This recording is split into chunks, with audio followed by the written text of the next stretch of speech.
आगे बढ़ने से पहले हम एक कॉन्सेप्ट की बात करेंगे जिसको कहते हैं एक्टिव ट्रांसफॉर्मेशंस और एक और कॉन्सेप्ट की बात करेंगे जो कि हैं पैसिव ट्रांसफॉर्मेशंस। अब इन ट्रांसफॉर्मेशंस की बात करने की ज़रूरत क्यों पेश आ रही है हमें? उसकी रीज़न ये है कि अगर आप डिफरेंट रिसोर्सेज देखो जो कि कन्फॉर्मल फील्ड थ्योरी के लिए हैं, उनमें से 2 रिसोर्सेज जो हैं वो मैं कोट कर सकता हूँ। एक है ब्लूमेनहैगन और प्लास्टन की बुक और एक है डेविड टोंग के नोट्स जो कि स्ट्रिंग थ्योरी के ऊपर है, उसका 4th chapter quantum field theory के ऊपर है। उसमें कुछ फ़ॉर्मूलाज़ हैं जो कि डिफरेंट हैं। तो फॉर एग्ज़ाम्पल अगर आप प्राइमरी फ़ील्ड की ट्रांसफ़ॉर्मेशन का फ़ॉर्मूला देखो, जो कि ब्लूमेनहैगन की बुक में भी है और जो मैंने अपने इस लेक्चर सीरीज़ में भी डेराइव किया है, वो कुछ इस तरह से है कि अगर आई एम सॉरी कि अगर z goes to f of c where f is a holomorphic function and z bar goes to f bar times of z bar, again ये भी एक एंटी होलोमॉर्फिक फंक्शन है। तो एक प्राइमरी फील्ड फाई जो है वो इस तरह से ट्रांसफॉर्म होती है जहाँ पे ये h जो है ये कन्फॉर्मल डायमेंशन है उस फील्ड की, और f और f बार जो है वो f ऑफ z और f बार ऑफ z बार है, वो मैं लिख नहीं रहा टोटल, लेकिन वो इस तरह से होगा f and f bar, again f और f बार जो है वो है जो मैंने बोले हैं। तो ये ब्लूमेनहैगन की बुक में है। लेकिन अगर आप डेविड टोंग के नोट्स देखो तो उसके अंदर ये ट्रांसफॉर्मेशन लॉ कुछ यूँ लिखा हुआ है।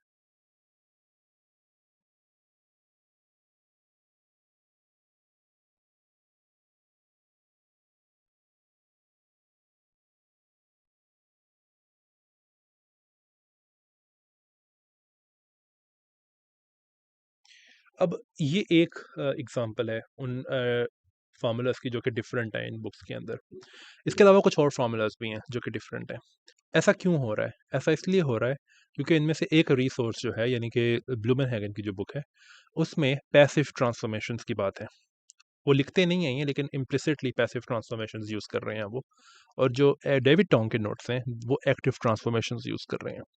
तो ये क्या हैं? इनके उनको हम देखेंगे और फिर ये देखेंगे कि ये फ़ील्ड्स जो हैं, उनके ट्रांसफ़ॉर्मेशन लॉज़ क्या वाक़ई मैच करते हैं उनसे जो कि मैं बोल रहा हूँ। सो हम पै एक्टिव और पैसिव ट्रांसफ़ॉर्मेशंस के लिए एक 2 डायमेंशनल कोऑर्डिनेट सिस्टम लेंगे एज़ एन एग्ज़ाम्पल। तो उसमें 2 एक्सिस हैं, इनको मैं कह देता हूँ x2 और x1। ये सिर्फ़ 2 एक्सिस हैं जिनकी मैं बात कर रहा हूँ, राइट? और फिर इसमें मैं एक पॉइंट लेता हूँ ये, और इसके कोऑर्डिनेट्स इस कोऑर्डिनेट सिस्टम में x हैं। और एक और पॉइंट लेता हूँ यहाँ पे जिसको मैं कहूँगा लैम्डा एक्स। लैम्डा कोई ऑपरेटर है जो कि एक्स पे ऑपरेट हो रहा है। अब अगर मैं लिखता हूँ कि x goes to lambda times x, तो इसका क्या मतलब है? एक्टिव ट्रांसफॉर्मेशंस में इसका मतलब ये है कि जो कोऑर्डिनेट सिस्टम है वो कहीं नहीं जा रहा, वो बिल्कुल वैसा है जैसे वो था, यानी कि जो कोऑर्डिनेट एक्सिस हैं x1 और x2 एक्सिस वो वहीं रहेंगे जहाँ वो हैं, लेकिन एक पॉइंट की लोकेशन चेंज हो जाएगी, राइट? तो इसका मतलब ये है कि एक्स पॉइंट जो है वो यहाँ चला जाएगा, राइट? और जो भी कंटेंट था एक्स पॉइंट के ऊपर वो उस पॉइंट पर चला जाएगा जो कि अब जो कि लैम्डा एक्स है। और लेकिन आप देखो कि कोऑर्डिनेट सिस्टम वही है, राइट? इसी तरीके से अगर मैं एक और पॉइंट लूँ जो कि है लैम्डा इनवर्स एक्स, तो ये वो पॉइंट है जिस पर ये ट्रांसफॉर्मेशन एक्ट करेगी और वो एक्स पे जाएगा, बिकॉज अगर लैम्डा जो है वो लैम्डा इनवर्स एक्स के ऊपर एक्ट करेगा तो वो आपको सिर्फ एक्स दे देगा, राइट? ओके, इसका मतलब ये है कि इस ट्रांसफॉर्मेशन के अंडर आई एम सॉरी इस तरह से लैम्डा इनवर्स एक्स एक्स पे जाएगा और एक्स जो है वो लैम्डा इनवर्स लैम्डा एक्स पे जाएगा, इस तरह से, राइट? तो ये एक्टिव ट्रांसफॉर्मेशन है जिसमें कोऑर्डिनेट सिस्टम कोऑर्डिनेट एक्सिस जो है वो वही है और एक पॉइंट की लोकेशन चेंज हो जाती है, ठीक है? और जो भी कंटेंट था, फॉर एग्जांपल अगर फील्ड होगी इस पॉइंट पे कोई एक्स पॉइंट पे, तो वो उसकी नई लोकेशन जो है वो अब लैम्डा एक्स होगी, ठीक है? इसका मतलब ये है कि यहाँ पे अगर मैं फील्ड लिखूँ फाई एक्स, ये ट्रांसफॉर्मेशन से पहले फील्ड्स की वैल्यूज़ हैं, राइट? ट्रांसफॉर्मेशन के बाद जो फील्ड की वैल्यूज़ हैं वो हैं लैम्डा इनवर्स सॉरी वो है phi prime, lambda x, phi prime x और phi prime lambda inverse x. तो मेरा क्वेश्चन ये है कि ये दोनों कैसे रिलेटेड है, phi of x and phi of phi prime x, या फिर ये कैसे रिलेटेड है? एक ही बात है। तो इसका आंसर कुछ यूं है कि फाइव प्राइम एक्स जो है, राइट, तो वो देखते हैं कि क्या है फाइव प्राइम एक्स। दरअसल वो वैल्यू है फील्ड की जो कि लेमडा इनवर्स एक्स से आई है, बिकॉज एक्स पे जो भी चीज़ें ट्रांसफॉर्मेशन के बाद मौजूद हैं वो ट्रांसफॉर्मेशन से पहले लेमडा इनवर्स एक्स पे मौजूद थी, राइट। तो it's equal to five lambda inverse x. ये चीज़ तब ठीक होगी अगर फाइव एक स्केलर फील्ड है, राइट। अगर फाई कोई और फील्ड है, वेक्टर फील्ड या कोई स्पिनर फील्ड है, तो ये चीज़ तो ठीक होगी ही, लेकिन इसके साथ कुछ मल्टीप्लाई भी होगा जिसको मैं पाई कह देता हूँ, राइट। क्योंकि वेक्टर अगर है तो वेक्टर इटसेल्फ भी रोटेट होता है, उसकी लोकेशन भी चेंज होती है लेकिन वो इटसेल्फ भी रोटेट होता है। तो ये हमने क्वांटम फील्ड थ्योरी वाली जो लेक्चर सीरीज है मेरी, उसमें उसके अंडर ये कवर किया हुआ है हमने, राइट। तो देयर समथिंग, यहाँ पे मैं इसको एक बॉक्स बना देता हूँ जो कि मल्टीप्लाई भी होगा फाई के ऊपर, और फाई की लोकेशन जो है वो यही होगी जो कि मैंने लिखी है यहाँ पे हर फील्ड के लिए। ओके, अब अगर मैं कन्फॉर्मल ट्रांसफॉर्मेशंस की बात करूं जो कि हैं z goes to f of z and z bar goes to f bar of z bar, तो फिर इस केस में फील्ड्स कैसे ट्रांसफॉर्म होंगी? वेल, ये कुछ यूं होगा कि five prime z and z bar, right, जैसे कि ये x है यहाँ पे, उसी तरह से मैंने z एंड z बार लिखा है अनट्रांसफॉर्म्ड बिल्कुल। और ये जो समथिंग है ये मैं बताता हूँ अभी कि क्या है, लेकिन ये जो लोकेशन है वो देखते हैं कि क्या होगी। तो it's lambda inverse x, right. अच्छा, एक और चीज़, बल्कि मैं इसको एक थोड़ा बेहतर कर दूं, अगर एक्स का ट्रांसफॉर्मेशन लॉ में यहाँ पे लेमडा इनवर्स एक्स आ रहा है, तो अगर मैं यहाँ पे लेमडा एक्स लिख दूं तो यहाँ पे फिर एक्स आएगा, बिकॉज लेमडा एक्स के ऊपर अगर मैं लेमडा इनवर्स अप्लाई करवाऊंगा तो लेमडा इनवर्स लेमडा को कैंसिल कर देगा और एक्स आ जाएगा हमारे पास। तो ये इसके लिए होना चाहिए। तो आई थिंक मैं इसको बेहतर तरीके से यूँ लिख सकता हूँ, लेमडा एक्स जो होगा वो इस सिनेरियो में है F prime F of G, F bar of G bar equal to something, वो क्या है मैं बताता हूँ अभी। लेकिन ये क्या होगा अब, phi of x is simply g and ji bar. और ये जो यहाँ पे ये आ रहा है ये होगा, हाँ ये हमें पहले ही पता है कि ये होगा क्या, ये होगा इस तरह।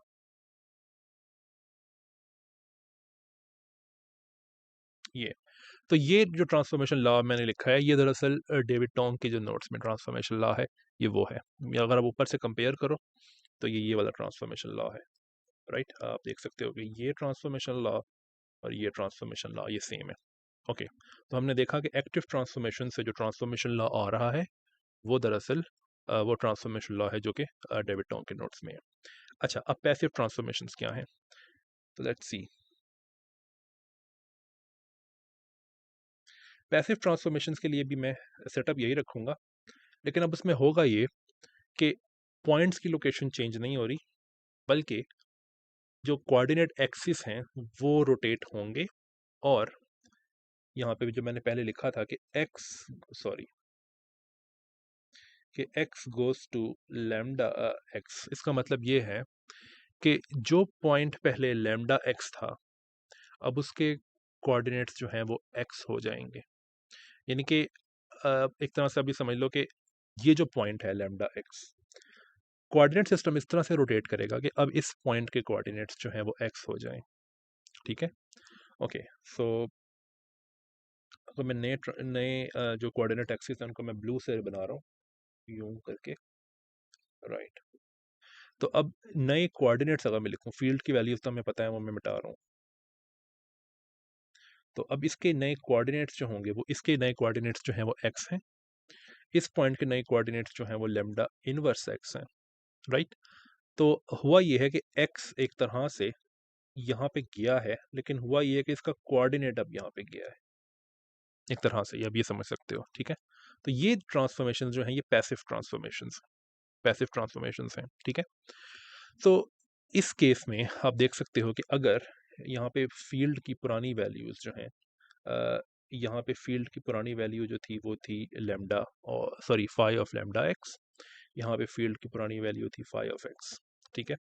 अब अगर मैं नई वैल्यूज लिखूँ फील्ड की यहाँ पे तो वो है phi prime lambda x, sorry phi prime well x, और ये है phi prime lambda inverse x.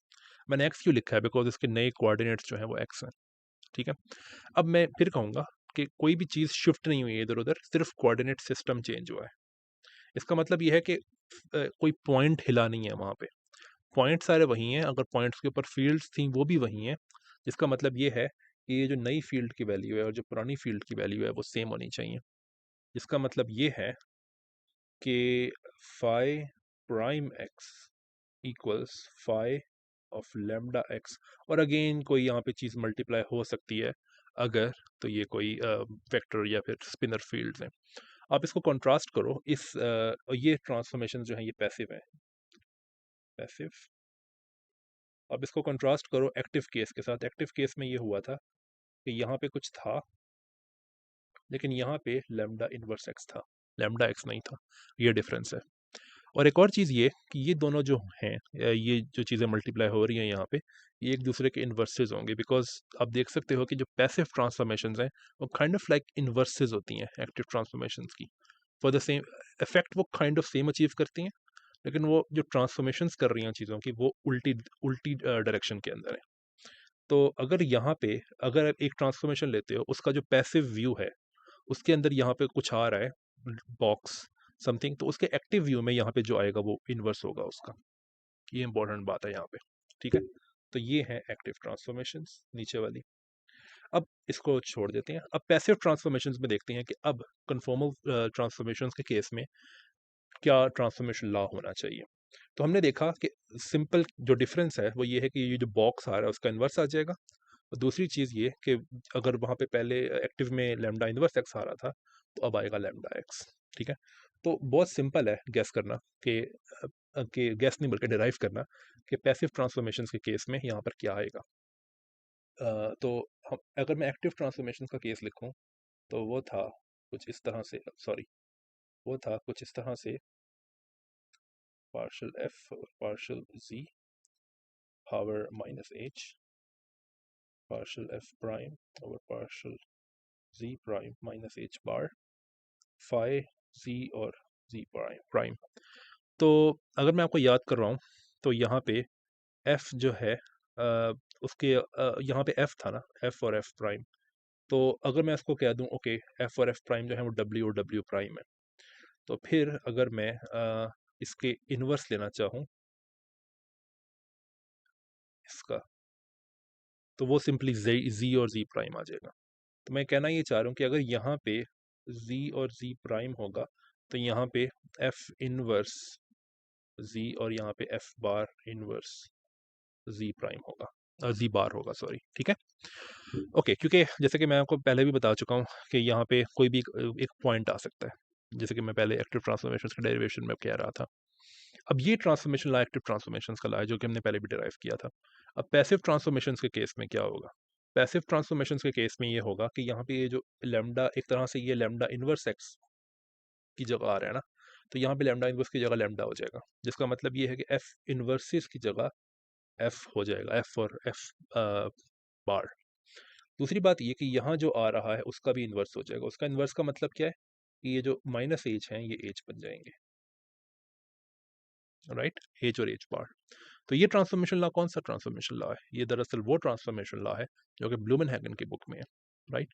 तो इसका मतलब ये है कि जो ब्लूमेनहैगन की बुक में ट्रांसफॉर्मेशन लॉ है वो पैसिव ट्रांसफॉर्मेशन व्यू के अंदर है, और जो डेविड टोंग के नोट्स में ट्रांसफॉर्मेशन लॉ है वो एक्टिव ट्रांसफॉर्मेशन के व्यू में है, एक्टिव व्यू है ट्रांसफॉर्मेशन का, एक तरह से आप ये समझ सकते हो। जो इंपॉर्टेंट बात है ना यहाँ पे वो ये है कि व्हेन ब्लूमेनहैगन एंड क्लॉसचेंज की जो बुक है उसके अंदर जब ये लिखा होता है कि z goes to z plus some epsilon, और जो डेविड टोंग के नोट्स में लिखा होता है जबकि z goes to z plus some epsilon, तो ये एप्सिलॉन जो है ये सेम नहीं है, ठीक है। वो इसलिए क्योंकि जैसे कि मैंने बोला कि एक में एक्टिव ट्रांसफॉर्मेशन है और एक में पैसिव ट्रांसफॉर्मेशन है, तो वो काइंड ऑफ लाइक एक दूसरे के इन्वर्स होती हैं। तो इसका मतलब ये है कि अगर मैं इसको लेबल करूं कि दिस इज एक्टिव, सॉरी, या this is active and this is passive, तो ये बात ज़रूरी है देखना कि एक्टिव ट्रांसफॉर्मेशन और पैसिव ट्रांसफॉर्मेशन वाले जो एप्सिलॉन होंगे वो दरअसल एक दूसरे के नेगेटिव्स हैं। तो अगर आपको कोई भी फार्मूला देखना हो ब्लूमेनहैगन की बुक में और उसका काउंटर पार्ट देखना हो डेविड टोंग के नोट्स में, तो हम हमेशा एप्सिलॉन में एक नेगेटिव लगा दो, ठीक है। अब ये करने से क्या क्या अचीव हो सकता है? एक चीज़ तो ये अचीव होती है कि मैं कुछ फार्मूलास लिखता हूँ जो कि मैंने पहले डिराइव किए हुए हैं इस लेक्चर सीरीज़ के अंदर, और मैं ये शो करूँगा कि अगर आप एप्सिलॉन को नेगेटिव कर दो तो वो फार्मूला आपको मिलता है डेविड टोंग के नोट्स में। उसकी एक एग्जांपल मैं आपको दिखाता हूँ। तो एक एग्जांपल ये है कि हमने ये डिराइव किया था कुछ वीडियोस पहले, कि कोई भी फील्ड की जो वेरिएशन होती है वो कुछ इस तरह से होती है। So partial, sorry not partial, this thing times tz commutation relation with commutator with this times epsilon z plus dz bar 2 pi I times t bar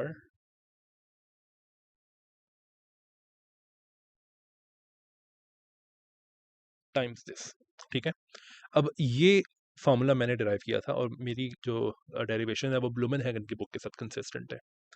अब ये फार्मूला जो है अगर आपको डेविड टोंग के नोट्स में चाहिए हो या उसके फॉर्मुलिज्म में चाहिए हो तो उसमें आपको एक एडिशनल माइनस साइन लगाना पड़ेगा, बिकॉज यहाँ पे एप्सिलॉन ऑफ जी है और यहाँ पे चूंकि एप्सिलॉन बार ऑफ जी बार है, यहाँ पे भी माइनस लगाना पड़ेगा। ठीक है, तो ये बात बहुत ज़रूरी है। इसी तरीके से अगर मैं इसको इस फार्मूला को मैं रिड्यूस कर सकता हूँ एक और फार्मूला पे जो कि बाद में हमें काम भी आएगा। वो ये है कि अगर आप याद करो कॉम्प्लेक्स एनालिसिस में अगर हमने किसी होलोमॉर्फिक फंक्शन, किसी भी फंक्शन का रेसिड्यू फाइंड करना हो, रेसिड्यू क्या होता है? अगर हमारे पास एक फंक्शन है एफ ऑफ जी, उसकी हम लॉरेंट एक्सपेंशन लिखें अगर अबाउट डब्ल्यू, तो वो कुछ यूँ होती है, उसमें कई सारी टर्म्स होती हैं। उसमें एक टर्म होती है जिसमें डिनोमिनेटर में डब्ल्यू माइनस सॉरी जी माइनस डब्ल्यू आता है और उसके न्यूमिनेटर में कुछ होता है। ठीक है, और फिर और टर्म्स भी होती हैं। ये जो न्यूमिनेटर में जो होता है इसको हम कहते हैं रेसिड्यू ऑफ एफ ऑफ जी। तो इसको मैं यूँ लिखूंगा कि रेसिड्यू ऑफ एफ। ठीक है, तो ये फाइंड करने का तरीका क्या है? ये फाइंड करने का तरीका सिंपली ये है कि अगर आप एफ ऑफ जी को सिंपली इंटीग्रेट कर दो डब्ल्यू के इर्द गिर्द, यानी कि कॉन्टूर्ड लो डब्ल्यू के इर्द गिर्द, तो that will just give you residue of F. Actually ये रेसिड्यू थ्योरम जो है कॉम्प्लेक्स एनालिसिस के अंदर वो भी सिंपली यही है। कुछ और भी हैं उसके अंदर, उसमें एक से ज़्यादा पोल्स होते हैं लेकिन वो ज़रूरी नहीं है यहाँ पे। तो ये फार्मूला भी हम यूज़ करेंगे, लेकिन उससे पहले मैं आपको एक और चीज़ याद करवाऊँ। वो ये है कि हमने ये शो किया था कुछ वीडियोस पहले जब हम ओपीईज कैलकुलेट कर रहे थे कि अगर आपके पास दो ऑपरेटर्स हैं और आपके पास उनका कम्यूटेटर है और आप अगर उनको इंटीग्रेट कर दो अबाउट सी, और ये जो कॉन्टूर है ये अबाउट ज़ीरो है, अबाउट डब्ल्यू नहीं है, तो इसको आप इस तरह लिख सकते हो। ये हमने शो किया था कि इट्स डी जी और इनका रेडियली ऑर्डर्ड प्रोडक्ट बन जाता है फिर ये। लेकिन यहाँ पे जो कॉन्टूर आएगा ये अबाउट डब्ल्यू होगा, और रेडियली ऑर्डर्ड प्रोडक्ट का सिंपली मतलब है ओपीई एक तरह से। ठीक है, तो ये फार्मूला हमने ये रिलेशन हमने डिराइव किया था कुछ वीडियोस पहले। ओके, तो इस रिलेशन को अगर आप यूज़ करो तो फिर आप ये देख सकते हो कि ये जो कॉन्टूर है डब्ल्यू कर दो इसको अगर आप, तो ये सब के सब रेडियली ऑर्डर्ड प्रोडक्ट्स बन जाएंगे। एप्सिलॉन को भी अंदर ले आते हैं, तो ये बनेगा epsilon C times this thing, और इसी यहाँ पे भी रेडियली ऑर्डर्ड प्रोडक्ट कर देते हैं इसका। तो इसको छोटा छोटा कर देते हैं, एप्सिलॉन जी। तो अब हम ये देख सकते हैं कि इसको हम एज अ रेसिड्यू लिख सकते हैं। तो ये पहली टर्म जो है that's nothing but residue of T of G times epsilon of G times this thing. Residue की डेफिनेशन अभी थोड़ी देर पहले मैंने बताई थी, right? Plus residue of T bar G bar epsilon bar G bar times this thing, right? अगर एक फील्ड जो है वो कायरल फील्ड है जिसका मतलब है कि वो डब्ल्यू बार पे डिपेंड नहीं करती, सिर्फ डब्ल्यू पे डिपेंड करती है, तो उसकी जो वेरिएशन होगी वो उसमें ये वाली टर्म नहीं आएगी, तो उसका सिंपली आंसर ये बनेगा।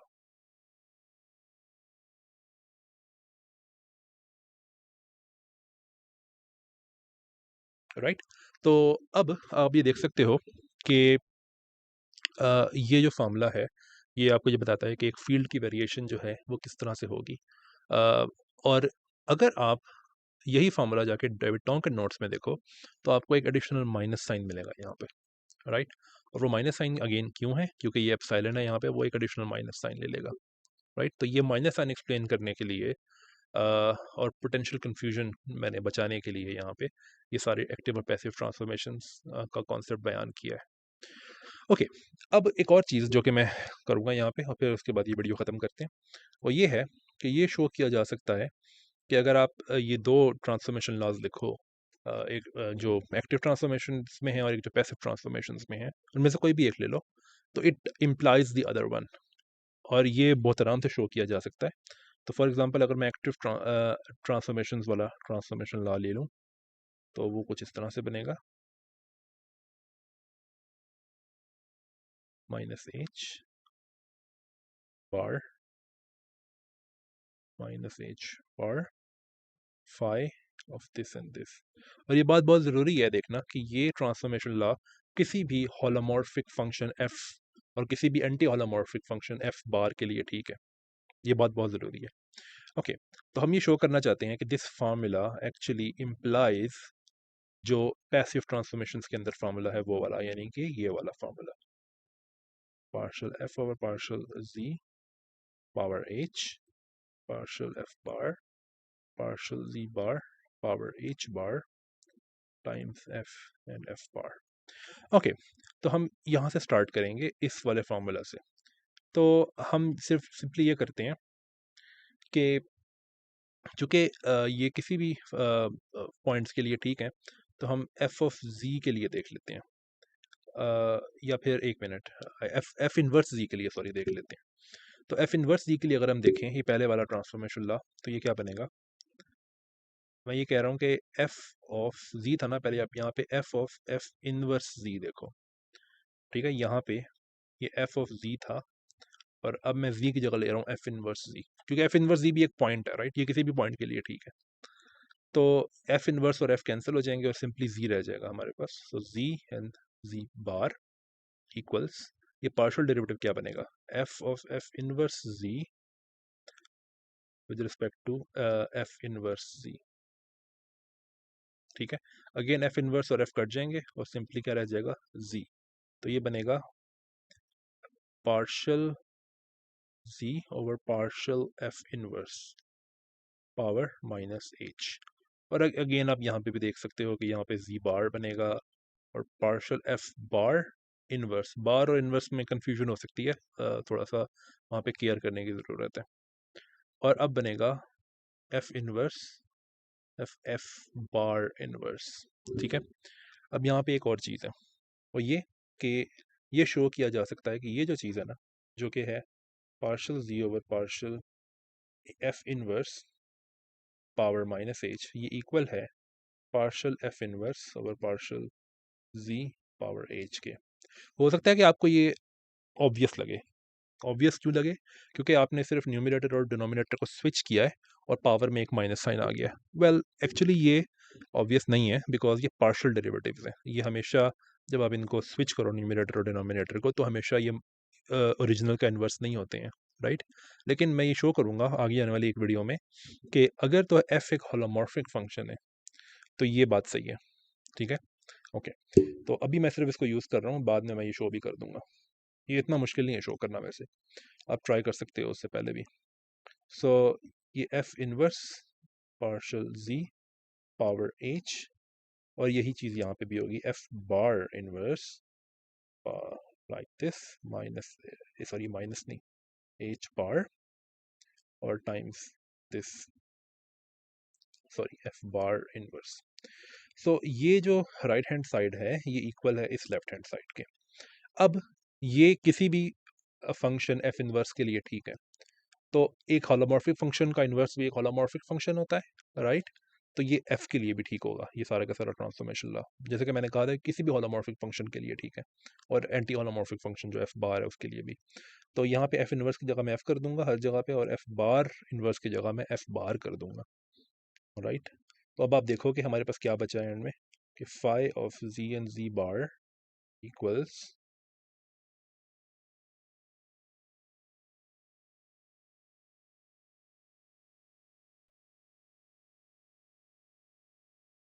और ये वो फार्मूला है जो कि पैसिव ट्रांसफॉर्मेशंस के अंदर होता है। तो हमने स्टार्ट किया यहाँ से, जो कि एक्टिव ट्रांसफॉर्मेशंस का रूल था, और हमने ये शो कर दिया कि ये पैसिव ट्रांसफॉर्मेशंस का रूल जो है। तो ये दोनों आप ये भी कर सकते हो कि पैसिव से स्टार्ट करो और एक्टिव वाला जो है वो इम्प्लाई कर दो। तो ये दोनों जो हैं ये एक दूसरे को इम्प्लाई करते हैं, राइट। सो इस वीडियो में ये कॉन्सेप्ट्स जो हैं वो क्लियर करना ज़रूरी था, और ये डिस्क्रिपेंसीज जो हैं डिफरेंट रिसोर्सेज के बीच में, इनको भी ख़त्म करना ज़रूरी था।